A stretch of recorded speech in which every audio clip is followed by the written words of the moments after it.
નમસ્કાર. પાકિસ્તાન અને ખાસ કરીને મુનીર અને શહબાઝ એમ માને છે કે તેઓ અમેરિકાના અને ડોનાલ્ડ ટ્રમ્પના પહેલા ખોળાના સંતાનો છે, પરંતુ વાસ્તવિકતા આનાથી સાવ અવળી છે. અને આમ જોવા જઈએ તો અમેરિકાના અને ખાસ કરીને ડોનાલ્ડ ટ્રમ્પનું જો પહેલા ખોળાનું અને પ્રિય સંતાન હોય તો એ ઇઝરાયલ છે. અને એનો જો તાજો પુરાવો જોવો હોય તો ડોનાલ્ડ ટ્રમ્પે પાકિસ્તાનના ચેસબોર્ડ ઉપર અબ્રાહમ એકોર્ડ્સ નામનું એક નવું પ્યાદું ગોઠવી દીધું છે. અને આ પ્યાદું પાકિસ્તાનને હમણાં બરોબર હેરાન કરી રહ્યું છે, કારણ કે પાકિસ્તાન જો અબ્રાહમ એકોર્ડ્સ પર સાઇન કરે અથવા અમેરિકાનું કહ્યું કરે તો પાકિસ્તાનમાં બળવો ફાટી નીકળે એવી સ્થિતિ છે. પાકિસ્તાનના જે કટ્ટરપંથી રાજકીય પક્ષો છે અથવા કટ્ટરપંથી ધાર્મિક પક્ષો છે, આ પક્ષો પાકિસ્તાનની હાલની સરકારને ઉથલાવી પાડે એ સ્થિતિ પણ ત્યાં સર્જાઈ શકે એમ છે.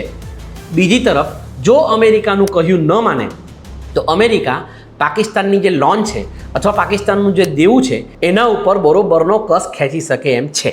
ખેર, આ મુદ્દો જુદો છે, પાકિસ્તાનનું જે થવાનું એ થશે. પરંતુ આ અબ્રાહમ એકોર્ડ્સ એટલે કે અબ્રાહમ સમજૂતી શું છે એ વિશે આપણે થોડું જાણવું જરૂરી છે.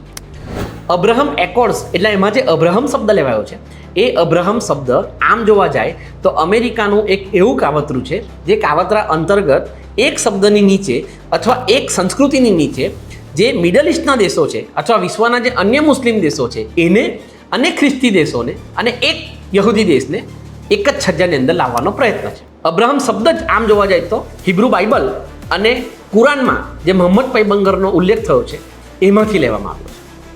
હવે આમ જોવા જઈએ તો મુસ્લિમ દેશો, વિશ્વના જે મુસ્લિમ દેશો છે એ મુસ્લિમ દેશો સાંસ્કૃતિક રીતે ખૂબ જુદા છે.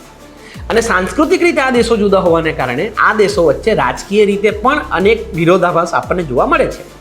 પરંતુ ડોનાલ્ડ ટ્રમ્પ અને અમેરિકા એવું ઈચ્છે છે કે આ પ્રકારની કોઈક સમજૂતી હેઠળ જો તમામ મુસ્લિમ દેશો એક જ છજ્જા હેઠળ આવે તો એ લોકો એક સાંસ્કૃતિક માળખું તો તૈયાર કરે જ, પરંતુ એનાથી બહુ સારો એવો બિઝનેસ પણ કરી શકે.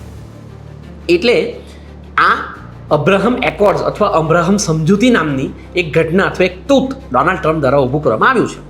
એના મૂળ કોઈ નવા નથી. આ તૂટ ડોનાલ્ડ ટ્રમ્પ દ્વારા 2020માં શરૂ કરાયું હતું, જ્યારે ડોનાલ્ડ ટ્રમ્પ પોતાની પ્રેસિડેન્ટ તરીકેની પહેલી ટર્મમાં હતા. એ સમયે આ એકોર્ડ્સમાં એટલે કે આ સમજૂતીમાં ઇઝરાયલ, યુનાઇટેડ અમીરાટ્સ અને બહેરીન જેવા દેશો જોડાયા. આમાં પણ અમેરિકાનું શુદ્ધ તાત્પર્ય એ છે કે વિશ્વના જે મુસ્લિમ દેશો છે એ મુસ્લિમ દેશો ઇઝરાયલના દેશ તરીકે માન્યતા આપે. બીજી તરફ મુસ્લિમ દેશો એમ કહી રહ્યા છે કે જ્યાં સુધી ઇઝરાયલ પેલેસ્ટાઇનને માન્યતા ન આપે ત્યાં સુધી અમે ઇઝરાયલને માન્યતા આપવાના નથી. એટલે આ એક બાબતને લઈને વિશ્વના મુસ્લિમ દેશો અને અમુક દેશો કે જે દેશો ઇઝરાયલને સમર્થન આપી રહ્યા છે એ બંને દેશો વચ્ચે ફાટ પડી ગઈ છે. હવે પાકિસ્તાન આમ જોવા જાય તો આખી સ્થિતિમાં ક્યાંય નથી. એ સહી કરે કે ન કરે નથી આમ કોઈ જાજો ફરક પાકિસ્તાનને વૈશ્વિક સ્તર પર પડે એવો નથી, પરંતુ પાકિસ્તાનની સરકાર ઉથલી પડે એવી સ્થિતિ છે. કારણ કે જો પાકિસ્તાન આ પેક્ટ પર સાઇન કરે તો પાકિસ્તાનના જે બળવાખોરો છે એ લોકો દેશમાં એવી હવા ચલાવે કે પાકિસ્તાને ઇઝરાયલને માન્યતા આપી દીધી છે. અને પાકિસ્તાનની જે પ્રજા છે એ પ્રજાના મનમાં એવું ઠસોઠસ ભરાવી દેવાયું છે કે ઇઝરાયલ એ આપણું મિત્ર રાષ્ટ્ર નથી અને ઇઝરાયલ એવો દેશ છે જેમણે મુસ્લિમો પર અત્યાચાર કર્યા છે. હવે જો આ સ્થિતિમાં પાકિસ્તાન માત્ર ને માત્ર ટ્રમ્પનું માન રાખવા માટે પણ સહી કરે તો રાતોરાત ત્યાં મુનીરની કે શહબાઝની જે સત્તા છે એ સત્તામાં પલટો આવી શકે એવી સ્થિતિ છે. ખેર, અગેન આપણે પાકિસ્તાનથી સ્વિચ થઈએ, બીજા મુદ્દાઓ પર આવીએ.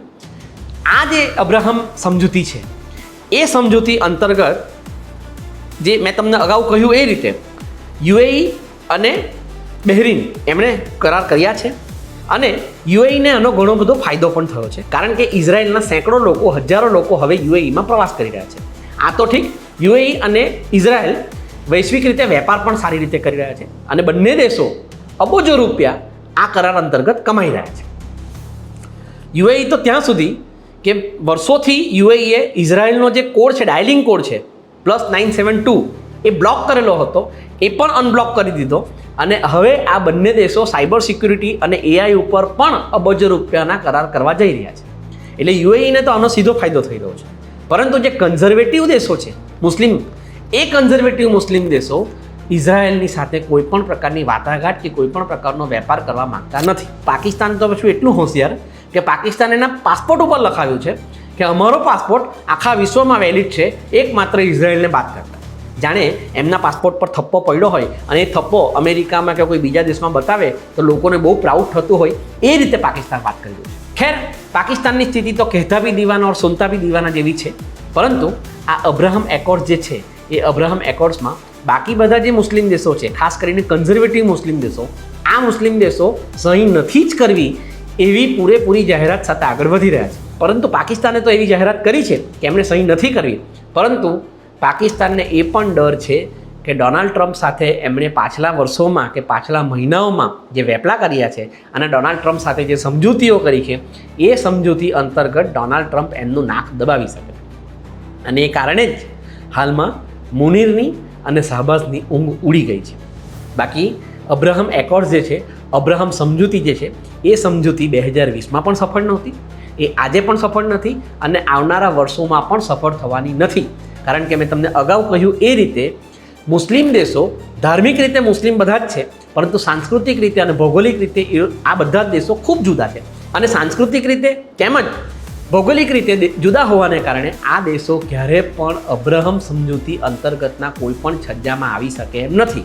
એટલે આ સમજૂતી જ ભવિષ્યમાં એક કાગળનો કરાર બનીને રહી જવાની છે, પરંતુ હાલમાં આ કરાર જે આમ જોવા જાય તો ક્યારેય વાસ્તવ નથી થવાનો, એ કરારે પણ પાકિસ્તાનની ઊંઘ ઉડાડી દીધી છે. Thank you.